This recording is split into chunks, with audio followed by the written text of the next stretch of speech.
Hello, good morning guys. Bali ito ay late upload ko lang ng aming second part ng aming get together ng mga ligaya.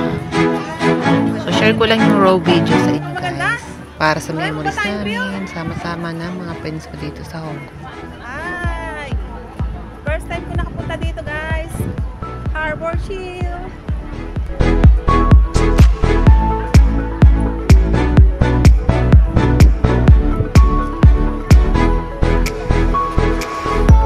So, syempre pa, pag nagsasama-sama, nandyan ang pagkain. So, kanya-kanya rin kaming dala. Patak tayo dyan, guys. Ayun, si Miss Rochelle. Ate Gina. Si Mimi. Mimi! Mimi! Ay! Hello! Ano yan? Hindi. Video, parang gagawa natin ng ano. Sa YouTube ko. Hello! Sa YouTube ko. Ayan na, maglalaki na. Gusto ko! Ang dami ko ba? Sa gitna. Siyempre. Oh, special. Ate! Chubby yun. Na nga, excited ang lahat sa pagsasalo-salo namin. So, pakita ko sa inyo yung view nito. Lugar na pinag-stayan na. So, ayan ay sa Wan Chai. So, isa kasing friend namin ang magpapapupin na si Mimi. So, yan. Nagtipon-tipon kami para naman mabigyan namin siya ng despedida party. So, yan na nga yung pagkain namin.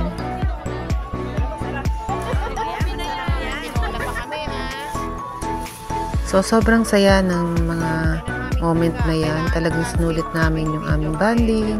Kasi nga, sa susunod na bonding namin ay nabawasan na kami ng isa dahil nga yung isa namin tropa o si Mimi ay for good na sa Pinas. So, sobrang nakakatuwa at nakakalungkot. Then, syempre, hindi namin siya makakabanding dito na sa Hong Kong. Syempre, kung uwi naman ng Pilipinas at may time, pwedeng doon na lang ang banding. So, hindi pa rin mapuputo lang friendship, guys.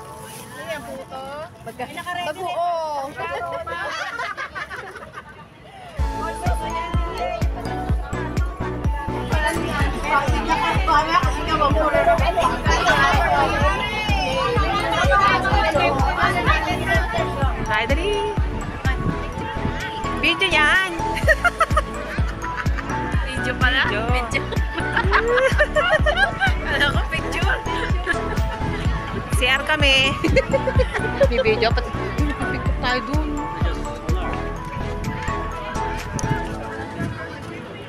Siyempre pa, dala ko na naman tong aking bangs na Dora.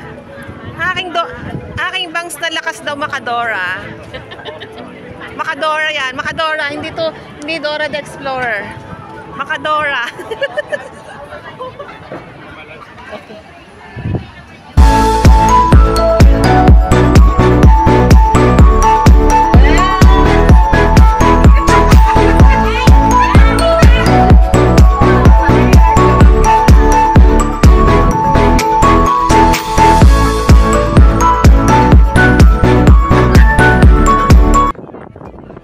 May share ko lang sa inyo dito sa Hong Kong, talagang patigasan ng loob dito. Kung gusto mong magtagal pa dito, talagang kailangan tigasan mo lang yung loob mo. Hindi pwede dito yung masyadong maramdamin kasi talagang pag maramdamin ka, talagang iiyak ka lang or susuko ka agad at babalik ka na sa Pilipinas. So, sa ibang mga OFW dito, sa ibang mga cases dito, talagang karaniwan is merong kanya-kanyang motivation kung bakit kailangan magtagal pa tayo or mag-stay pa tayo dito sa Hong Kong para magtrabaho. So sa iba, ang motivation is yung kanilang mga pamilya na kailangan pa nilang kumita or magtrabaho dito kaya hindi pa sila uuwi. Katulad ko, ang motivation ko, yung mga anak ko, ang talagang goals ko bago ko napunta dito, ang goal ko ay mapagtapos muna sila sa pag-aaral. And then, to follow na yung mga iba pang mga goals ko na gusto kong i-achieve sa buhay namin. So, sa ngayon is nakapagpatapos na ako ng isa. Yung dalawa naman is ongoing na college, sabay sila.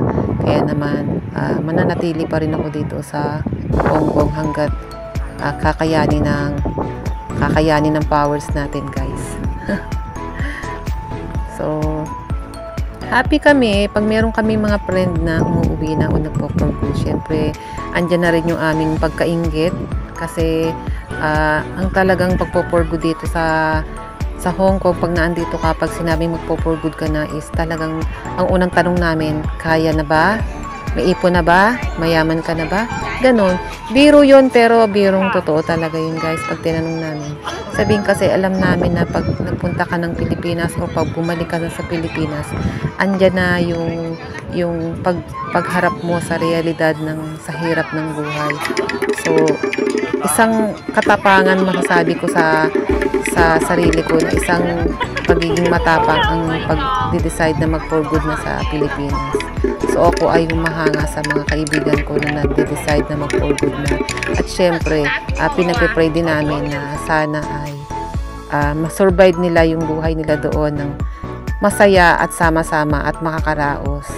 So, hindi na nila kailangan ng Hong Kong para makasurvive. So, kami ay masaya para sa kanila. So, for the meantime, kami dito, medyo hindi pa kami, duwag pa kaming bumalik ng Pilipinas kasi marami pang mga nakasandal sa amin or nakaasa pa sa amin na mga nakaatang na mga responsibilidad. So, sa ngayon siguro, stay muna tayo dito. Stay put muna. Kumbaga, sa aming mga kaibigan na nag-for good na o magpo-for good, nagbabalak, pray namin na sana ay maging successful din kayo doon. At syempre, paalam namin magiging masaya yon dahil kasama nyo na yung mga pamilya nyo. Sa amin dito, stay muna kami kasi mahaba-haba pa at marami-dami pa ang aming bubunuing mga panahon para makaipon at na sa ganon, pagdating ng panahon naman ay kami naman yung susunod na magpo-for good. So dito sa Hong Kong talaga, guys, iba-iba yung mga dahilan ng pag-uwi ng mga Pilipino na mga OFW. Yung iba for good, yung iba mapipilitan lang kasi may mga dinadalang karamdaman, so doon na lang magpapagamot o magpapagaling sa Pilipinas. So yung iba naman ay hindi kinakaya yung mga ugali ng mga amo, so nagkaroon sila ng depression, o yung iba naman ay parang na-traumatize. So, yung hindi na nila mag-try ulit or magtiwala sa ibang amo kasi ang thinking is baka ganun na naman. So, iba-iba, guys. Iba-iba yung dahilan ng pag-uwi ng mga Pilipino dito. So, yung pinakamasaklap na dahilan ng pag-uwi is yung yun nga, yung may mga nangyayaring malala at nasasawiging palad na or binabawian ng buhay yung ating mga kababayan dito. So malungkot yung mga ganung bagay. Sana pag ganung mga pagkakataon na kabalita kami ng mga ganun ay pinagdarasal na lang namin. So lahat na lang ay pinapaubaya sa Panginoon kasi lahat naman ng bagay hindi natin alam kung anong plano sa atin ng Panginoon. So lagi natin pinagdarasalan, lagi patnubay at yung paggabay sa atin at yung pagbibigay sa atin ng malakas na pangangatawan at walang mga kasakit. So ganun lang ang maitutulong namin sa mga kababayan natin na nagkakaroon ng mga ganung mga problema. So, nakakalungkot yung mga ganung bagay, pero talagang may mga bagay na hindi natin makontrol o hindi natin alam kung ba't nangyayari. So, kapit lang tayo sa Panginoon kasi ang lahat naman ng mga bagay ay may mga dahilan kung ba't nangyayari. So, isa pang bagay na masabi ko sa inyo pag OFW kayo, dito man sa Hong Kong o sa iba pang mga bansa. So, ang ipapayo ko sa inyo ay yung magbaon kayo ng maraming pasensya, tibay ng loob, lakas ng loob, at kakapalan ng muka. So, yan. Garapal man sabihin, pero talagang kailangan natin yun kasi hindi ka pwede nang mahiyain, hindi ka pwede nang maramdamin, hindi ka pwede nang hindi matiisin. So, kailangan mo maging isang katangian mo. Yan yung mga katangian na talagang magiging basihan mo para makatagal ka sa isang trabaho sa saan mang bansa ka mapunta. So, kailangan natin ang mga motivation sa buhay kung bakit tayo nandito. At syempre, pag nandito na tayo o saan man lugar tayo o bansa na naandoon, kailangan baunin natin yung ating pangarap, yung ating mga mithiin sa buhay na gusto natin na mataglay natin or makamtam natin. So, kailangan focus lang tayo doon. Focus lang tayo. Huwag tayong papatalo sa mga lungkot, sa mga homesickness na yan. Siyempre, ang homesickness naman guys ay hindi nawawala. Kung isipin nyo matagal na kami dito na homesick din kami guys, may mga pagkakataong umiyak pa rin kami, pero yun naman is nairaraos na rin. Kasi kung titingnan mo guys, kung maano mo naman na makikita mo naman na ang mga pamilya mo, mga anak mo is nakakain ng ayos, na naibibigay mo yung mga pangailangan na pag-aaral mo sila, bakit hindi ka naman mamomotivate na mag-stay pa dito or magtagal pa para naman maituloy nila yung kanilang mga pangarap at matapos nila yung kanilang pag-aaral. So iba-iba naman dito guys, hindi naman lahat is nagpapaaral pa kaya nandito. Yung iba naman, may mga apo na andito pa rin. Minsan naman, yung mga magulang nila sa kanila nakasandag, kahit na may mga dalaga akong mga friends dito, may edad na, pero yun, mga breadwinner pa rin. So, kanya-kanya na lang tayo ng mga dahilan kung bakit tayo na nagtatagal pa dito sa Hong Kong. So, isa lang naman ang magiging ano niyan, end of the journey natin is yung uuwi na rin tayo or magpupurgod tayo pagdating ng araw, kasi hindi naman habang buhay tayo nandito sa Hong Kong, di ba? So isa pang mapapayo ko is kailangan mag-ipon din naman kahit paano, kahit pa barya-barya pa yan guys, magtabi pa rin tayo. Huwag kayong mag-overspending, kasi minsan na bibili tayo na ipadala lahat sa Pilipinas kasi thinking na kailangan nila doon. Syempre kailangan din natin yung mag-ipon para naman sa pagbalik natin, kasi hindi nga habang buhay tayo nandito sa abroad. So kung ikaw man ay nasa Hong Kong o nasa ibang panig ng mundo, so advice ko lang is mag-ipon kahit paano, kasi hindi natin masabi ang panahon kung guys, kung bigla na lang tayong uuwi, meron tayong sakit or meron ng mga dahilan para kailangan umuwi na tayo na hindi na natin dapat, hindi na tayo pwedeng trabaho dito kasi kailangan na tayong umuwi, diba? So kailangan kahit paano guys, mag-ipon kayo kahit barya-barya yan.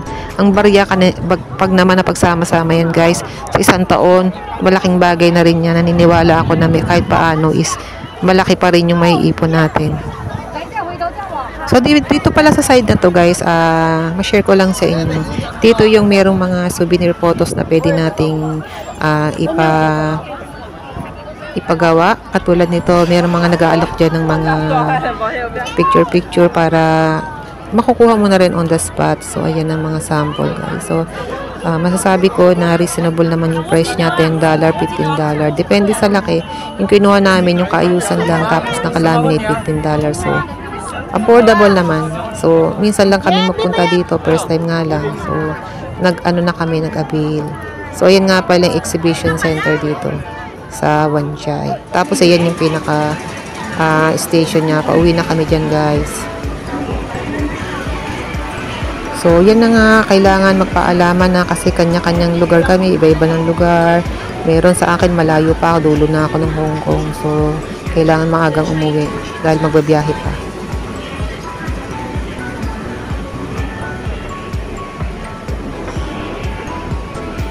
So, back to reality na naman kami. After nyan, balik na naman sa bahay ng amo.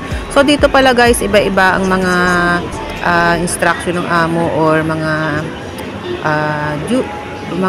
rules and regulation ng bawat isa.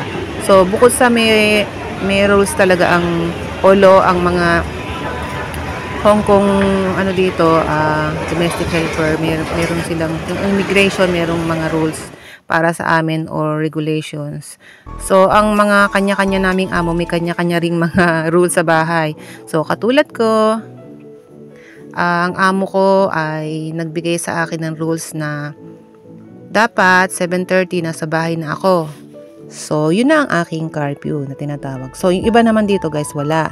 So, yung iba 8:30, 9:30, or 10. Yun namang iba ay wala. As in talaga, minsan, Sabado pa lang ng gabi, pwede na silang mag-out sa amo nilang, papaalam sila. Sabihin lang, matutulog sila sa boarding house, something ganon. So, yung mga ganong amo, okay naman. Kasi kanya-kanya. Parang sa atin din sa Pilipinas, syempre, ang mga tao, iba-iba rin naman ang ugali. Di porque sinabi mong Chinese, pare-pareho na. So, iba-iba rin. So, ako, okay lang naman sa akin yun, wala namang problema kasi okay naman for safety ko na rin yun kasi nga at least 7:30 nasa bahay na ako. So yung iba naman dito pagka-uwi ng bahay hindi na nagtatrabaho kasi nga holiday. So ayaw din ng amo nila kasi basta ganun sila, sila nagtatrabaho sa bahay pag holiday ng DH nila or helper. Pero ako, kasi kahit nung dati sinasaway din naman ako ng amo ko, pero sa akin kasi kinukuha ko na rin yung mga ganong trabaho, yung mga paghuhugas ng plato. So tulong ko na rin sa kanila yun kasi alam ko naman na buong linggo rin naman silang pagod sa opisina, lalo na yung amo kong babae. So ako is initiate ko na rin na sabi ko linisin ko na rin yung kusina bago ako matulog. So ganoon naman, pakisama lang dito guys. Kasi wag tayong masyadong mapagbilang sa mga kinikilos natin dito.